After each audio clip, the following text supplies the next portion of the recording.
क्या आपने कभी इमेजिन किया है कि भारत में एक ऐसा डायरेक्टर आएगा जो न सिर्फ बॉक्स ऑफिस रिकॉर्ड तोड़ेगा बल्कि भारतीय सिनेमा को वर्ल्ड मैप पे स्थापित कर देगा? नहीं।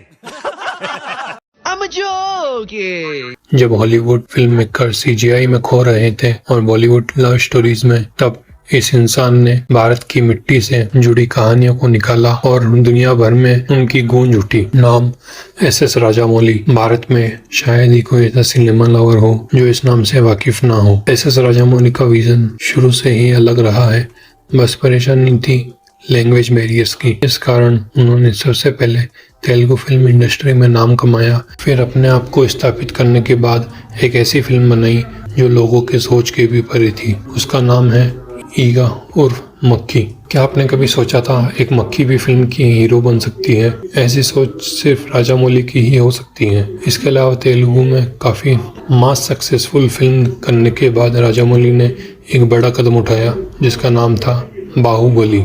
बाहुबली उस समय भारत का सबसे रिस्की प्रोजेक्ट था। सबसे ज्यादा पैसे उसी में लगे हुए थे, और सिर्फ पैसा ही नहीं, उसी फिल्म से एक डायरेक्टर और एक्टर की डेस्टिनी भी जुड़ी हुई थी। अगर वो फेल हो जाती तो आज हमें राजामौली जैसा बड़ा डायरेक्टर और प्रभास जैसा बड़ा सुपरस्टार नहीं मिल पाता। लेकिन भारत की जनता ने उस नए एक्सपीरियंस को सहारा और उसे इस मकाम पे पहुंचाया कि एक प्रश्न हर भारतीय के जहन में पहुंच गया कि कटप्पा ने बाहुबली को क्यों मारा। हर स्क्रीन पर गूज़बम्स और हर व्यूअर के दिल में एक ही फीलिंग, ये है हमारा सिनेमा। राजामौली ने न सिर्फ ब्लॉकबस्टर दी, उन्होंने भारतीय सिनेमा को ग्लोबल स्टेज पर खड़ा कर दिया। उनका मंत्र सिंपल था, स्टोरी सबसे पहले, स्टार बाद में। और बाहुबली 2 पहली फिल्म से काफी आगे थी, जिसने लैंग्वेज बैरियर्स को तोड़ दिया और पैन इंडिया नाम का इजाद किया, और सभी भाषा के सिनेमा इंडस्ट्रीज को पता चला कि उनकी फिल्म भी पैन इंडिया पर चल सकती है। बस जरूरत है एक विजन की। पैन इंडिया फिल्म का ट्रेंड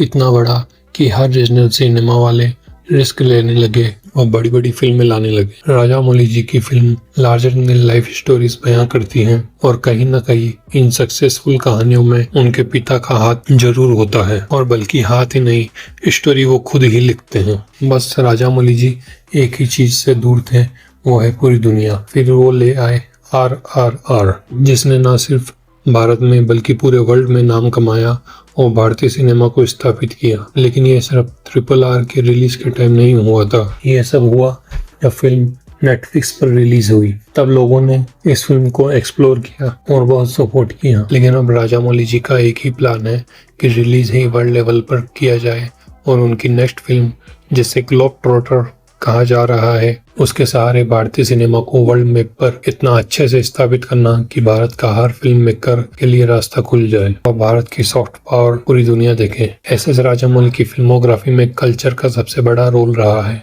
उसमें इंडियन कल्चर को इतने अच्छे से दिखाया जाता है कि लोग उसमें खो जाते हैं, और इतने सालों बाद फिल्मों में कल्चर की छाप देखना दिल को सुकून भी देता है। और एक सुकून ये भी है कि हम सब मिलके आज DBH टेक की वीडियो देख रहे हैं। क्या बोला तूने?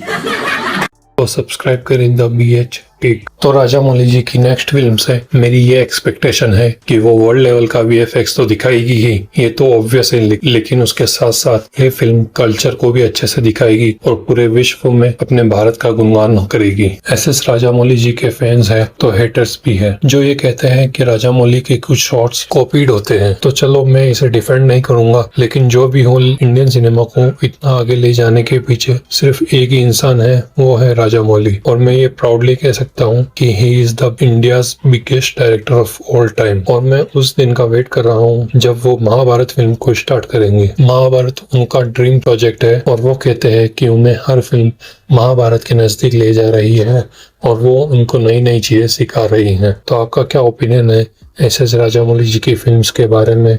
आप राजामौली जी के हेटर्स है या लवर्स हैं? कमेंट करके जरूर बताइए, और सब्सक्राइब करें द BH टेक।